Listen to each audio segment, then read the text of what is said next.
नमस्कार, मैं मुस्कान सिंह और आप देख रहे हैं के न्यूज़ इंडिया। फिलहाल वक्त हो चुका है उत्तर प्रदेश की खबरों का, लेकिन उससे पहले रुक कर लेते हैं सुर्खियों का। मुख्यमंत्री योगी आदित्यनाथ का आज आजमगढ़ गोरखपुर दौरा। गोरखपुर लिंक एक्सप्रेसवे और आजमगढ़ एक्सप्रेसवे का करेंगे लोकार्पण।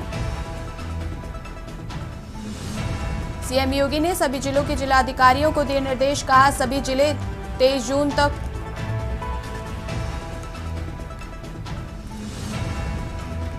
यूपी में तेज हुई कोरोना की रफ्तार।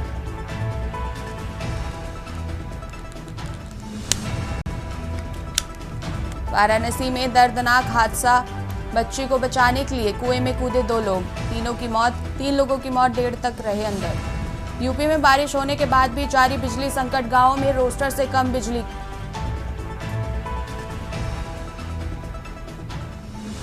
यूपी के कई जिलों में भारी बारिश की चेतावनी, मध्य व पश्चिमी में यूपी में 23 जिलों में भारी बारिश का येलो अलर्ट जारी। आप देख रहे हैं के न्यूज़, खबरों का सारथी। बुलेटिन की शुरुआत कर लेते हैं लखनऊ की खबर से। लखनऊ से आपको खबर बता रहे जहां सीएम योगी का आज आजमगढ़ और गोरखपुर दौरा। बड़ी जानकारी आपको बता रहे जहां सीएम योगी आदित्यनाथ का आज आजमगढ़ और गोरखपुर दौरा। गोरखपुर लिंक एक्सप्रेसवे का आज करेंगे लोकार्पण। आजमगढ़ के फूलपुर से सीएम योगी करेंगे लोकार्पण। बड़ी जानकारी आपको बता रहे लखनऊ से।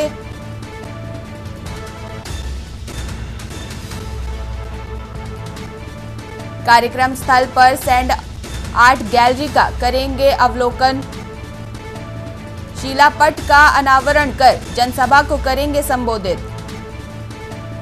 गोरखपुर लिंक एक्सप्रेसवे का एक छोर आजमगढ़ में होगा। बड़ी जानकारी आपको बता रहे हैं। दूसरा छोर गोरखपुर के भगवानपुर में 37 गांवों से गुजरेगा गोरखपुर लिंक एक्सप्रेसवे। जनसभा के बाद गोरखपुर वाले छोर जाएंगे सीएम। बड़ी जानकारी आपको बता रहे 4 जिलों से होकर गुजरेगा Gorakhpur link expressway.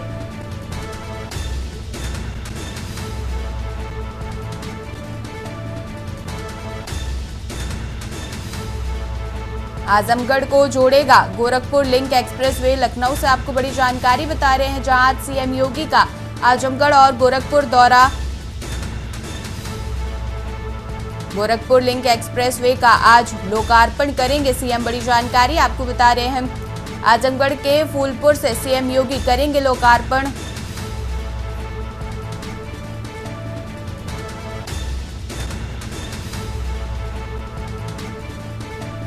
Gorakhpur link expressway का आज होगा लोकार्पण। बड़ी जानकारी आपको बता रहे हैं आजमगढ़ के फूलपुर से सीएम योगी करेंगे लोकार्पण। 91.350 किलोमीटर लंबे एक्सप्रेसवे का करेंगे उद्घाटन। बड़ी जानकारी आपको बता रहे कार्यक्रम स्थल पर सैंड आर्ट गैलरी का करेंगे अवलोकन। शिलापट का अनावरण कर जनसभा को करेंगे संबोधित। गोरखपुर लिंक एक्सप्रेसवे का एक छोर आजमगढ़ में होगा। दूसरा छोर गोरखपुर के भगवानपुर टोल प्लाजा के पास होगा। बड़ी जानकारी आपको बता रहे हैं।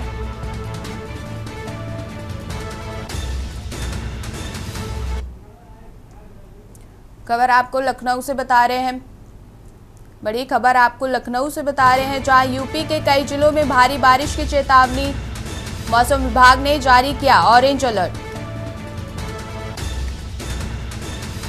बांदा, झांसी, ललितपुर समेत 12 जिलों में अलर्ट जारी। यूपी के कई जिलों में भारी बारिश की चेतावनी। बड़ी जानकारी आपको लखनऊ से बता रहे जहां यूपी के कई जिलों में भारी बारिश की चेतावनी। मौसम विभाग ने जारी किया ऑरेंज अलर्ट। बांदा, झांसी, ललितपुर समेत 12 जिलों में अलर्ट जारी। लखनऊ से आपको बड़ी जानकारी बता रहे जहां यूपी के कई जिलों में भारी बारिश की चेतावनी। लखनऊ से आपको बड़ी खबर बता रहे जहां यूपी के कई जिलों में भारी बारिश की चेतावनी, मौसम विभाग ने जारी किया ऑरेंज।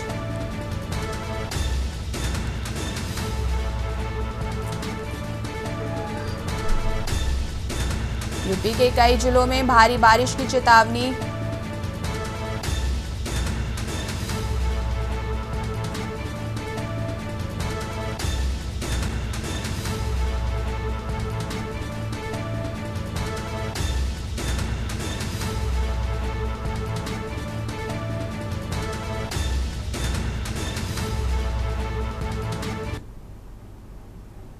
खबर हापुड़ से बता रहे हैं, जहां भ्रमण पर एक साथ निकले डीएम अभिषेक पांडे और एसपी कुंवर ज्ञानजय सिंह ने मानवीयता की मिसाल कायम की है। फर्राटा भरते हुए लग्जरी गाड़ी से सवार होकर जा रहे अफसरों की बाबूगढ़ थाना क्षेत्र के बचलौता गांव में एक बुजुर्ग ई रिक्शा चालक पर नजर पड़ी।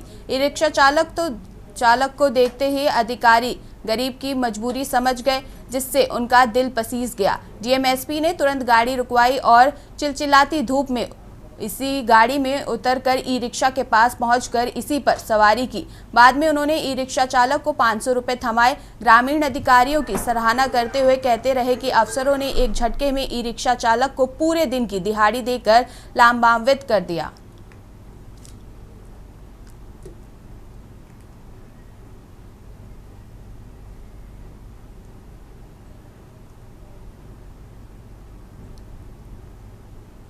खबर आपको कन्नौज से बता रहे, जहां 11वें अंतर्राष्ट्रीय योग दिवस की तैयारियों के तहत एक पृथ्वी एक स्वास्थ्य थीम पर बेसिक शिक्षा विभाग ने स्कूटी रैली आयोजित की। डीएम आशुतोष मोहन अग्निहोत्री ने रैली को हरी झंडी दिखाकर रवाना किया, इससे पहले मुख्य अतिथि डीएम ने योग का महत्व बताया। उन्होंने कहा, रैली योग के महत्व को बताते हुए लोगों को योग से जुड़ने के लिए प्रेरित करेगी। साथ ही बताया कि योग दिवस पर जिले के प्राथमिक विद्यालयों, ग्राम पंचायत और अमृत सरोवरों पर योग कार्यक्रम आयोजित किए जाएंगे।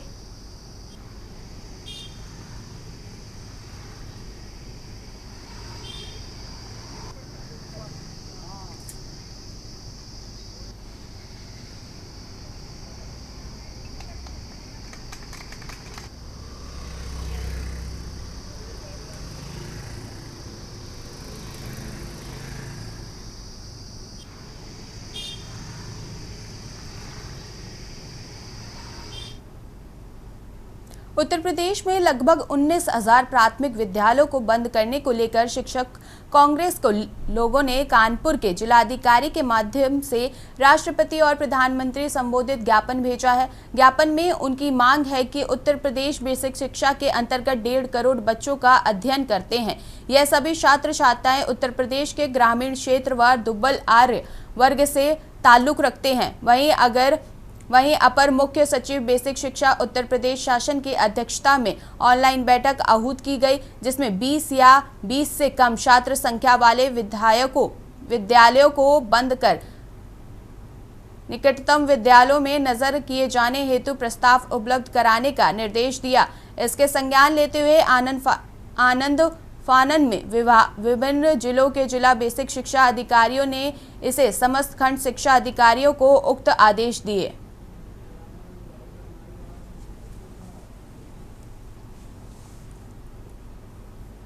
पत्रकार बंधुओं, ये देखिए कि ये सरकार पिछले अपने कार्यकाल में 28,000 प्राइमरी और जूनियर हाई स्कूलों को बंद कर चुकी है। हमारा ये कहना है कि अगर इस प्रकार स्कूल बंद करते जाएंगे तो बाबा साहब का ये जो पूरा मिशन है कि शिक्षित बनो, संगठित रहो, संघर्ष करो, जब आप समाज को शिक्षित ही नहीं बनने देंगे तो वह कैसे अपनी चेतना के प्रति जागरूक होगा और कैसे देश के प्रति जागरूक होगा। तो हम लोग उसी का विरोध करने आए हैं। राष्ट्रपति, महामहिम राष्ट्रपति को और माननीय प्रधानमंत्री को संबोधित ये ज्ञापन है कि माननीय मुख्यमंत्री जी को निर्देशित किया जाए कि ये स्कूल बंद करने की जो प्रक्रिया है अविलंब इस पर रोक लगाए। शिक्षा और स्वास्थ्य स्टेट की बहुत बड़ी जिम्मेदारी है और वो अपनी जिम्मेदारी से मुकर नहीं सकती। खबर आपको जालौन से बता रहे हैं, जहां बच्चों के बीच मामूली बात को लेकर एक झगड़े ने बड़ा रूप धारण कर लिया। बात इतनी बढ़ गई कि दोनों पक्षों के बीच जमकर लाठी डंडे चले, जिसमें आधे दर्जन से ज्यादा लोग हुए घायल, जिन्हें उपचार के लिए अस्पताल भेजा गया। बता दें कि जालौन कोतवाली क्षेत्र के ग्राम लोना में बच्चों के बीच हुए झगड़े ने बड़ा रूप धारण कर लिया और दोनों पक्षों के बीच जमकर लाठी डंडे चले, जिसमें आधा दर्जन से ज्यादा लोग घायल बताए जा रहे हैं, जिन्हें उपचार हेतु अस्पताल पहुंचाया गया, जिनमें 2 लोगों को गंभीर अवस्था देखकर उच्च संस्था रेफर किया गया। मामले को लेकर पुलिस को सूचना दी गई, जहां पुलिस ने कार्रवाई शुरू की है।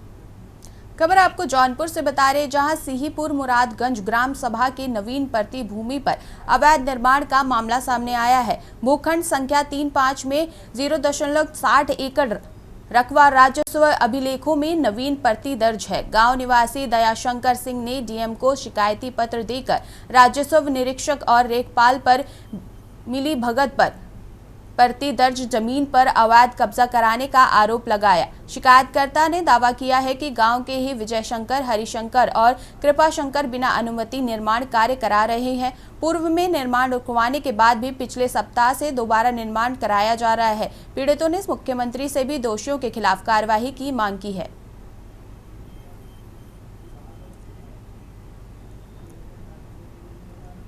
हमारे वार्ड सैदपुर में मोहल्ला सिहीपुर में अराजी संख्या 314 में अवैध निर्माण किया जा रहा है। उसी अवैध निर्माण को रोकने के लिए आए हैं। तो क्या एसडीएम साहब क्या बोले? आश्वासन दिए हैं 12:30 बजे तक हम आएंगे निर्माण को रोकने। भैया जी, हमारे गांव सभा सिहीपुर की एक नवीन पड़ती ज़मीन थी, जिसका खाता संख्या है 314, रकबा है 0.69 हेक्टेयर है। उस पे अवैध निर्माण गांव के मनबड़ दबंग भूमाफिया किस्म के व्यक्तियों के द्वारा 50 आदमी को लगा करके किया जा रहा है। उत्तर प्रदेश के चित्रकूट में हैंडपंप पर भैंस नहलाने को लेकर विवाद ने हिंसक रूप ले लिया। ओरा गांव में चाचा ने अपने 17 साल के भतीजे रामचंद्र पर कुल्हाड़ी से हमला कर दिया। इलाज के लिए प्रयागराज से ले जाते वक्त रामचंद्र की मौत हो गई। पुलिस ने आरोपी चाचा को गिरफ्तार कर लिया है। मामला पहाड़ी थाना क्षेत्र का है।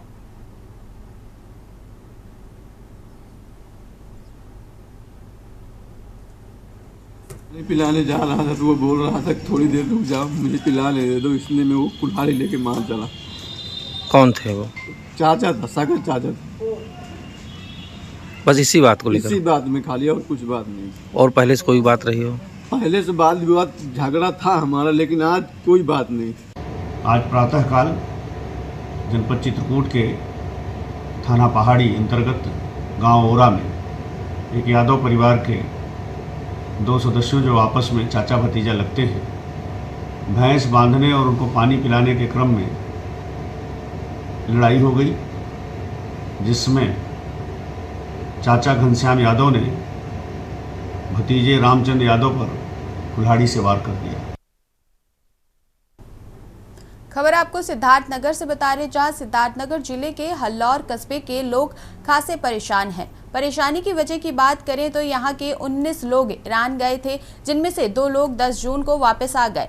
इसके बाद युद्ध शुरू हो गया। आवागमन के लिए फ्लाइट्स बंद कर दी गई हैं, जिससे 17 लोग वहां से अपने वतन वापस नहीं आ सके। अब टीवी में वहां के हालात की लगातार चल रही खबरों की देखकर उनके परिजन उनकी सलामती की दुआ कर रहे हैं। साथ ही भारत सरकार से अपील कर रहे हैं कि उनके बच्चों को सुरक्षित वापस लाने का इंतजाम करे।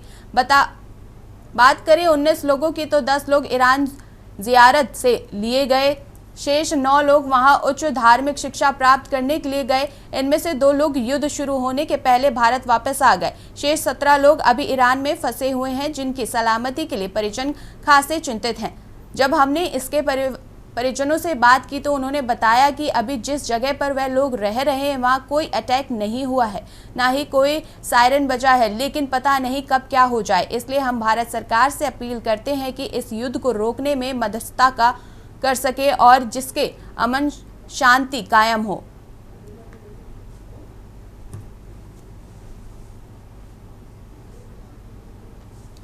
पहले से ही उनका टिकट 25 तारीख का था, लेकिन चूंकि प्लेन बंद हो गया है इसलिए आने की कोई संभावना दिखाई नहीं दे रही है, और जब तक प्लेन चालू नहीं होता तब तक कोई संभावना नहीं। इसलिए मैं भारत सरकार से फिर ये आग्रह कर रहा हूँ कि वो किसी तरह से भी मेरे बच्चे को इंडिया लाएं।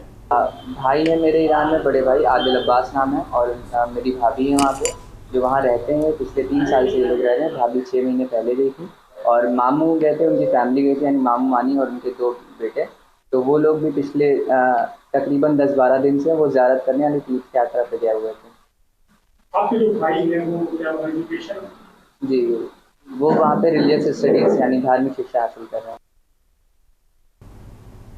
जनपद एटा से सनसनीखेज मामला सामने आया है, जहां एक केंद्र और राज्य की सुरक्षा बलों की भर्ती के दौरान भर्ती बोर्ड की आंख में धूल झोंकता रहा और परीक्षा पास करता रहा। वर्ष 2022 में केंद्रीय औद्योगिक सुरक्षा बल की परीक्षा के दौरान पकड़ा गया, जेल से छूटकर वापस लौटा, यूपी की परीक्षा में हिस्सा लिया, परीक्षा पास कर ली, लेकिन पुलिस वेरिफिकेशन के दौरान फर्जीवाड़े का भंडाफोड़ हो गया। पुलिस ने सच्चाई सामने आने के बाद आवागढ़ थाना पुलिस ने तत्काल आरोपी के विरुद्ध कुछ रचित दस्तावेजों का प्रयोग कर उत्तर प्रदेश सार्वजनिक परीक्षा अधिनियम के तहत FIR पंजीकृत कर ली है। पुलिस ने आरोपी अभिषेक पुत्र रामब्रज निवासी कटेलिया थाना आवागढ़ जनपद एटा के विरुद्ध रिपोर्ट दर्ज की है।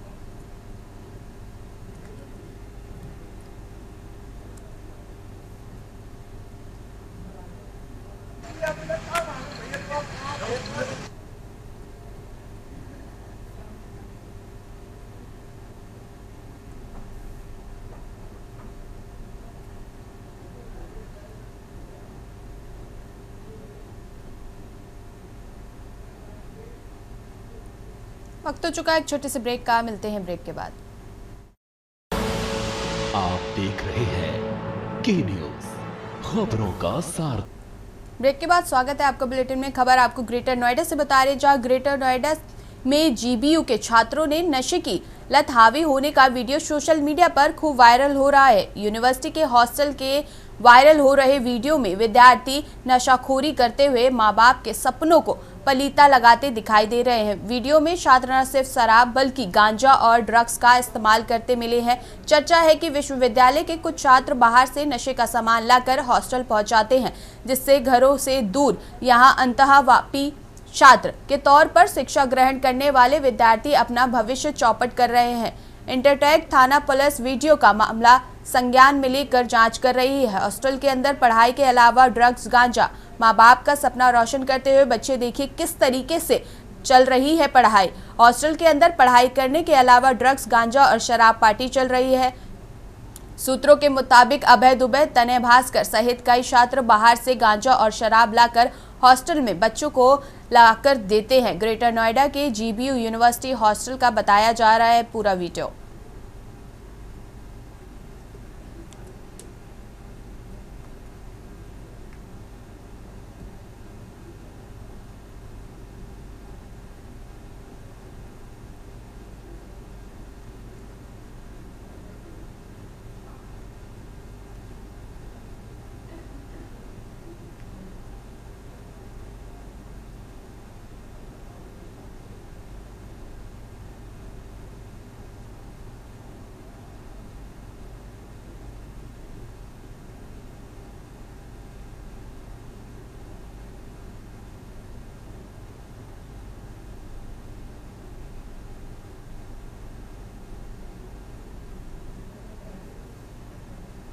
खबर आपको संभल से बता रहे, जहां संभल में 24 नवंबर 2024 को जामा मस्जिद के सर्वे के विरोध में भड़की हिंसा को लेकर बड़ी कार्यवाही हुई है। बुधवार को पुलिस ने समाजवादी पार्टी के सांसद जियाउर रहमान बर्क, जामा मस्जिद के सदर जफर अली एडवोकेट सहित 22 लोगों के खिलाफ 1100 पेज की चार्जशीट दाखिल की है। इनमें सांसद वर्ग को हिस्सा का मुख्य सूत्रधार बताया गया। उन पर लोगों की उकसाने, भीड़ जुटाने और माहौल को बिगाड़ने के गंभीर आरोप लगे हैं। जांच के दौरान पुलिस ने मोबाइल कॉल डिटेल रिपोर्ट को अहम साक्ष्य के रूप में पेश किया, जिससे पता चला कि सांसद बेंगलुरु से जफर अली को फोन कर सर्वे का विरोध करने और लोगों को मस्जिद में इकट्ठा करने के निर्देश दे रहे थे। कॉल रिकॉर्ड्स में हिंसा के पहले और बाद में दोनों के बीच कई बार बातचीत हुई थी। चार्जशीट में जफर अली पर पुलिस को गुमराह करने और गलत साक्ष्य देने का आरोप लगाया गया है। अन्य आरोपियों पर हत्या की नीयत से हमला, सरकारी काम में बाधा, सार्वजनिक संपत्ति को नुकसान, नफरती भाषण और आपराधिक साजिश के आरोप लगाए गए हैं।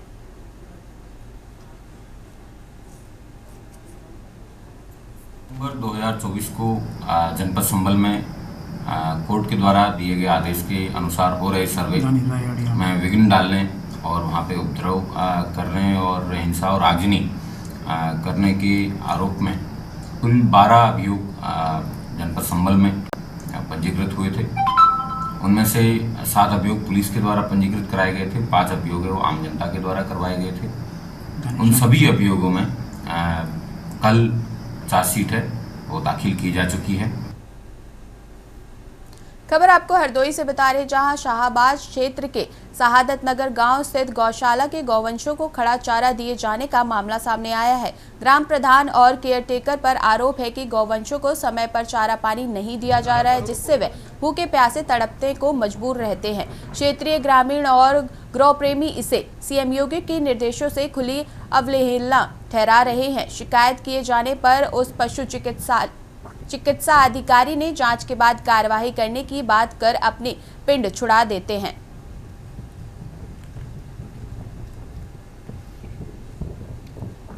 हमारे पास कोई सूचना नहीं है, आपने अवगत कराया तो इसके हम देखते हैं, जांच करते हैं, हम स्वयं जाके गौशाला ग्रहण करते हैं उसे, और यदि ऐसा हो रहा है तो जो भी दोषी कर्मचारी है उनके खिलाफ कार्रवाई की जाएगी। क्या क्या गौवंशों को सुविधा होनी चाहिए गौशाला के अंदर? गौशाला जो भी गौवंश संरक्षित हमारे उनके लिए पूरी नियमावली बनी हुई है, उनको क्या चीज़ खिलाना है, उनको भूसा भी देना है, हमको हरा चारा भी देना है। इसके अलावा जिले में सालेज का टेंडर हुआ है तो सालेज भी देना है इनको। क्या शुभ नाम सर लिखते हैं? मेरा नाम डॉक्टर आरती शर्मा, डिप्टी सीडीओ। खबर आपको पीलीभीत से बता रहे, जहां चोरों ने उपाधि महाविद्यालय के प्राचार्य दुष्यंत कुमार के सुनगढ़ी थाना क्षेत्र के वसुधरा कॉलोनी स्थित किराए के मकान को निशाना बना 35,000 नगद सहित लाखों के जेवर और अन्य सामान पार कर दिए। वारदात के समय प्राचार्य परिवार सहित अपने मेरठ स्थित पैतृक आवास पर गए हुए थे। यहां वापस घर पहुंचने पर चोरी की जानकारी होने पर पीड़ित ने पुलिस को जानकारी दी। पुलिस और फॉरेंसिक टीम मौके पर जांच पड़ताल करने पहुंची। इस दौरान सीसीटीवी फुटेज भी खंगाले गए।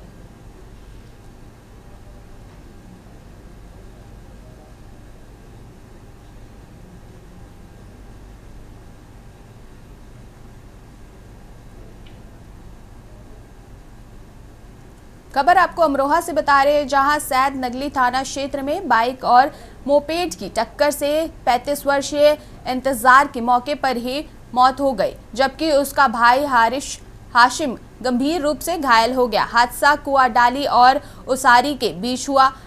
हाशिम को हायर सेंटर रेफर कर दिया गया है। पुलिस ने शव को पोस्टमार्टम के लिए भेजकर जांच शुरू कर दी है। परिवार में हादसे के बाद कोहराम मचा है।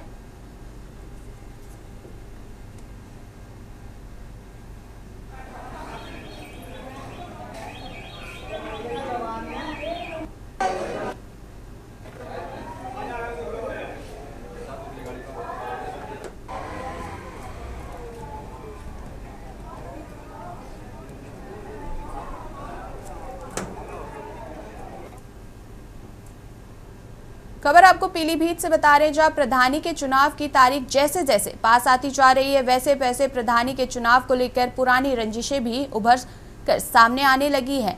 ऐसा ही एक मामला पीलीभीत के बीसलपुर थाना क्षेत्र से आया है, जहां पर चुनावी रंजिश को लेकर 2 पक्षों में मारपीट हो गई, जिसमें एक की मौत हो गई व 2 लोग घायल हो गए। बीसलपुर थाना क्षेत्र अंतर्गत ग्राम रमपुरा नौगावा में पुरानी चुनावी रंजिश के चलते खूनी संघर्ष हो गया। आरोप है कि प्रधान पक्ष के 2 दर्जन से अधिक लोगों ने गांव के ही 50 वर्षीय सुरेश व उनके परिवार पर लाठी डंडों और धारदार हथियारों से हमला कर दिया। हमले में सुरेश की मौके पर ही मौत हो गई, जबकि उनकी पत्नी कोकिला देवी, बेटे देवेंद्र कुमार और जितेंद्र कुमार गंभीर रूप से घायल हो गए। ग्रामीणों के अनुसार हमलावरों के पास लाइसेंसी राइफल और धारदार हथियार थे। पहले लाठी डंडों से हमला किया गया, फिर राइफल की बट से पीट कर परिवार को अधमरा कर दिया गया। घटना को लेकर गांव में भय और तनाव का माहौल है।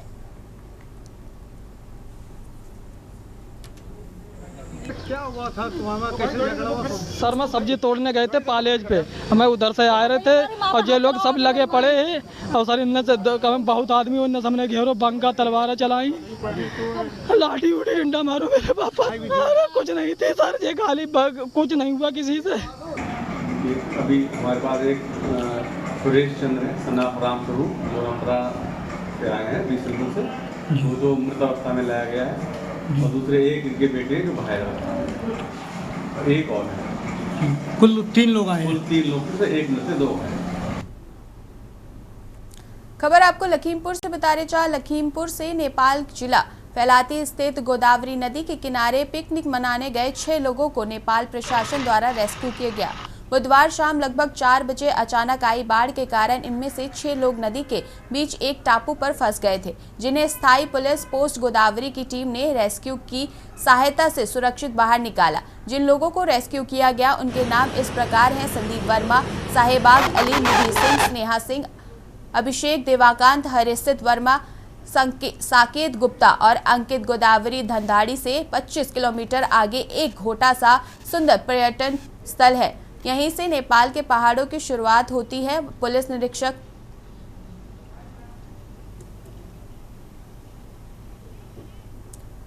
उत्तर प्रदेश की खबरों में फिलहाल इतना ही। देखते रहिए के न्यूज़।